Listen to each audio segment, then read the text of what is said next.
A resolução 03 de 2010 desse tribunal, aprovado por todos nós, diz exatamente quais os documentos que têm de ser encaminhados. Então, aquilo que não está no sistema do tribunal, eu não posso receber nem auferir. Será que não foi modificado? Não estou afirmando, estou indagando. Depois de que se apresentou as irregularidades, porque aqui é o sistema da prefeitura. Quem manuseia é a prefeitura. Aqui não.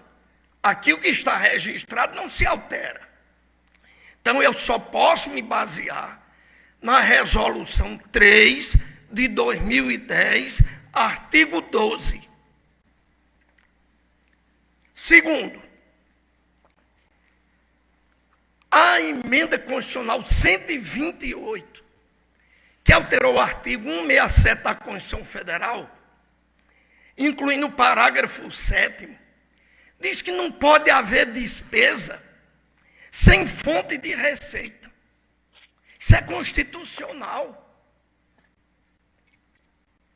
Eu não estou avaliando, apenas estou interpretando o que diz a Constituição. Terceiro,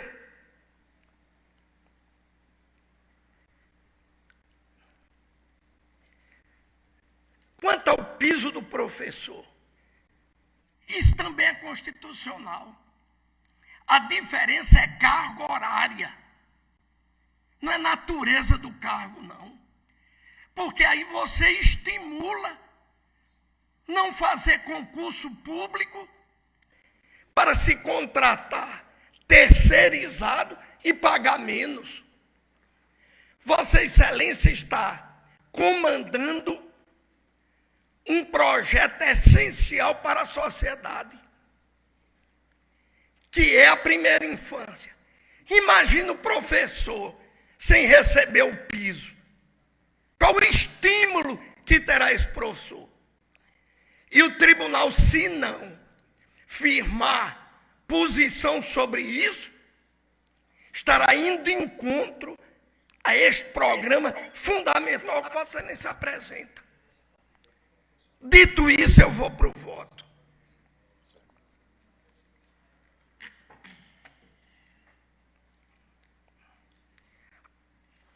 As divergências. A auditoria observou que as informações enviadas pelo gestor ao Sagres, referente aos créditos adicionais, divergem das constantes do QDD. Se Vossa Excelência for para a resolução que eu falei, no artigo 12, inciso 6, traz a informação do QDD, que tem de ter todos os créditos.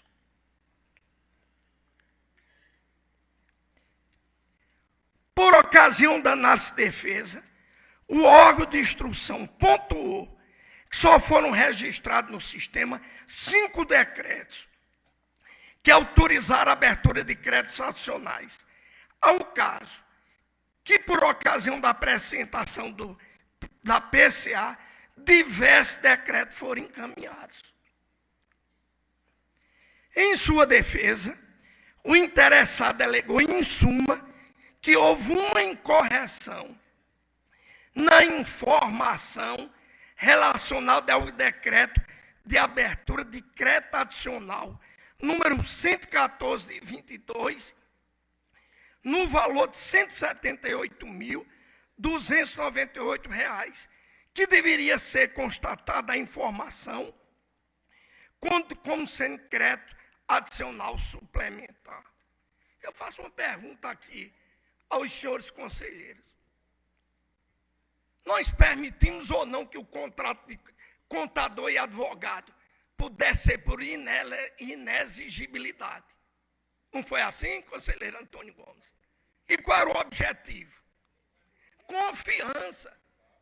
Palavra palavra do conselheiro Flávio Sato à época. Então, nada disso se justifica. Absolutamente nada. Pelo menos para mim. Continuo. Trata-se de falta grave, uma vez que a omissão dos decretos no sistema Sagres se traduz em um obstáculo ao exercício da atividade de controle externo, ocasionando verdadeira deformação da prestação de contas, que é esse caso.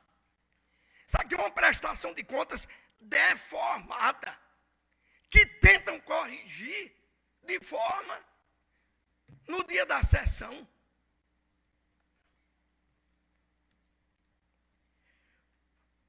No exercício em exame, caracterizado está a imprecisão no envio de informações com repercussões negativas sobre as contas prestadas.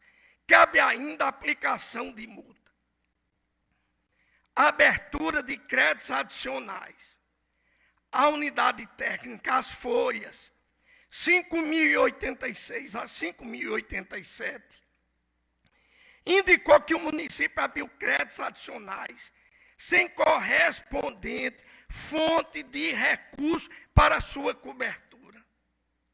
Lembro da emenda constitucional 128. Segundo a unidade técnica, observou no balanço patrimonial consolidado, aonde se vê o excesso de arrecadação, foi na ordem de 10.424.898,13 centavos. Pois a previsão inicial de receita foi 52 milhões e a arrecadação 62.534, etc.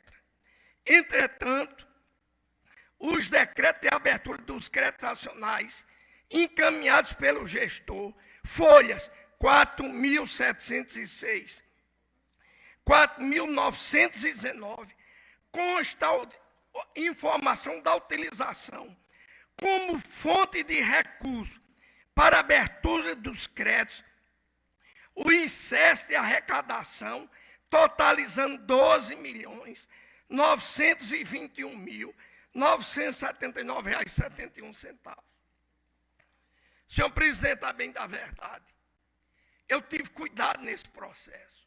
E sabe, a senhora prefeita, o contador e o advogado, que eu pedi ao assessor do conselheiro André Carlos Torres, João Ricardo, e ao diretor Edio Wilson, que confirmasse essas informações. E eles me deram por escrito.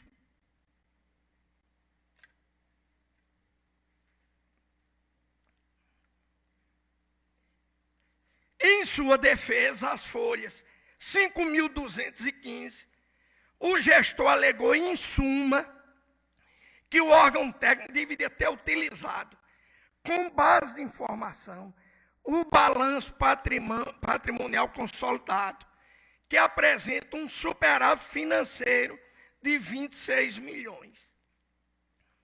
A unidade técnica não acatou os argumentos e apresentou o seguinte fundamento: o excesso de arrecadação é o saldo positivo das diferenças acumuladas mês a mês entre a arrecadação prevista e a realizada, considerando-se ainda tendência do exercício.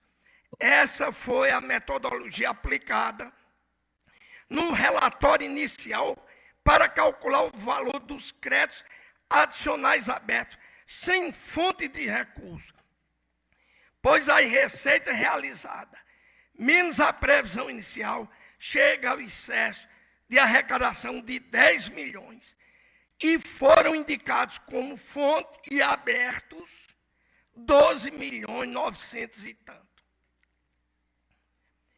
Digo, de fato, constata-se que, durante o exercício, o município abriu créditos adicionais, indicando como fonte para a abertura das despesas o acesso de arrecadação, previsto no inciso 2 do artigo 43 da Lei 4.320/64, e aqui eu reproduzo. Ocorre que os créditos adicionais foram sendo abertos ao longo do exercício, indicando com fonte correspondente para sua cobertura, uma que não se concretizou ao final do exercício. A falha repercute negativamente nas contas e análises, além de ensejar a aplicação de sanção pecuniária. Abertura de créditos adicionais suplementares ou especial sem abertura legislativa. Audito R$ 68.297,26. A auditoria também apurou a abertura de créditos adicionais sem prévia autorização legislativa, conforme demonstrados as folhas 5.085. E aqui eu reproduzo o quadro e diz a auditoria no quadro: créditos suplementares, especiais e extraordinários. E a EIVA se encontra em créditos especiais no valor já dito.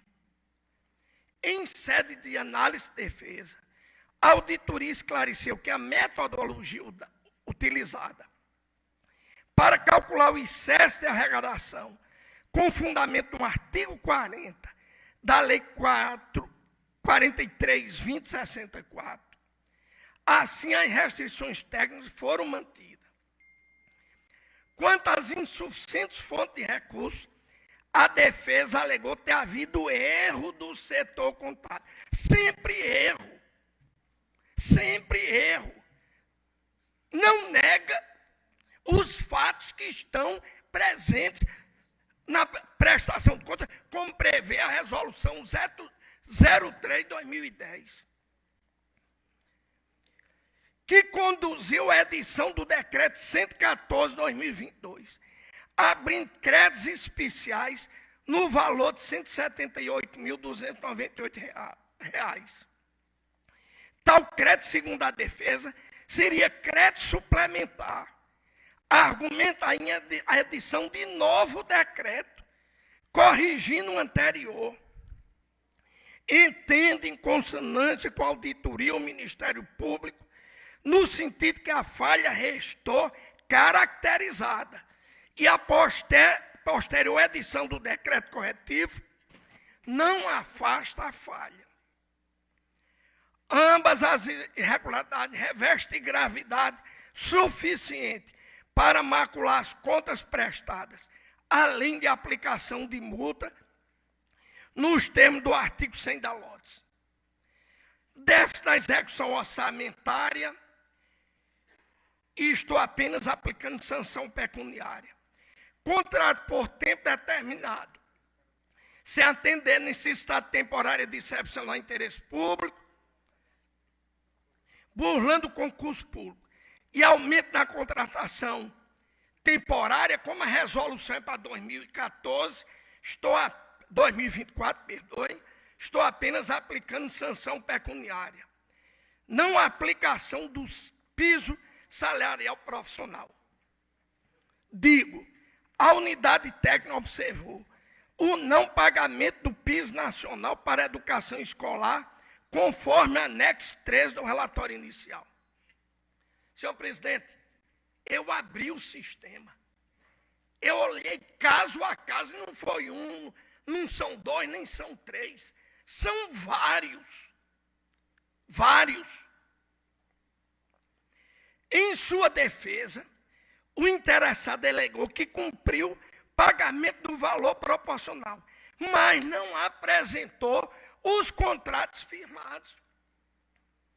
A decisão do Supremo e do nosso Tribunal de Justiça exige a apresentação, porque a questão é carga horária, não é natureza do cargo, não. Não apresentou os contratos firmados com os servidores listados no mencionado. Trouxe ainda a Lei Municipal 661/2022, reajustando a remuneração básica dos servidores do magistério. Mas o documento, isoladamente considerado, não permite avaliar o cumprimento das exigências do piso salarial. O relatório técnico informa que a remuneração média paga aos servidores foi de 1.219, enquanto o piso do magistério para carga reduzida de 20 horas é de R$ 1.922,81. A inobservância ao não pagamento do piso do magistério é falta grave, pois descumpre um mandamento constitucional. Constituição Federal de 88, artigo 212-A, inciso 7, 12, melhor dizendo, 12.